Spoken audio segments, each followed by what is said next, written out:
व्यक्ति सांसद के रूप में चुनकर जाए, ये भी बताने नहीं आया हूं।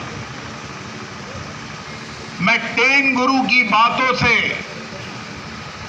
द्रवित भी हूं, अभिभूत भी हूं कि भारतीय जनता पार्टी का इतिहास ये कोई जातिवाद की जमीन पर तैयार किया गया इतिहास नहीं है।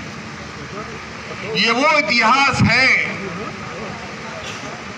जब 1951-52 में पंडित जवाहरलाल नेहरू की सरकार में एक और पंडित डॉक्टर श्यामा प्रसाद मुखर्जी ने इसलिए उस सत्ता का परित्याग किया था कि कश्मीर में परमिट प्रथा लगाई जाती थी, धारा 370 लगाकर।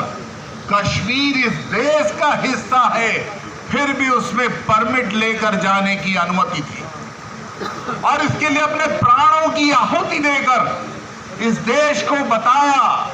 अटल जी उस समय उनके साथ थे।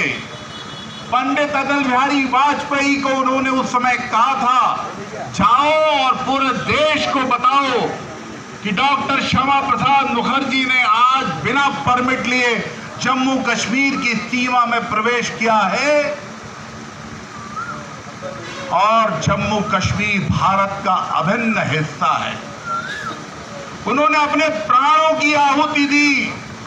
तब पंडित जवाहरलाल नेहरू ने ये नहीं सोचा कि जनसंघ के संस्थापक डॉक्टर श्यामा प्रसाद मुखर्जी उनकी अपनी बिरादरी के व्यक्ति हैं, उनको डायबिटीज था, उसके विपरीत उनको ऐसा ट्रीटमेंट दिया गया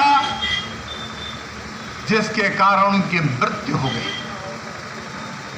मैं फिर आपको बताना चाहता हूं कि 1968 में श्रीमती गांधी इस देश की प्रधानमंत्री थी।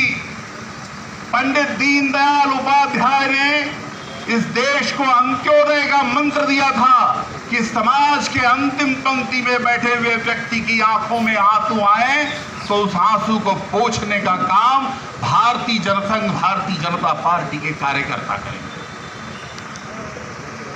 डॉक्टर श्यामा प्रसाद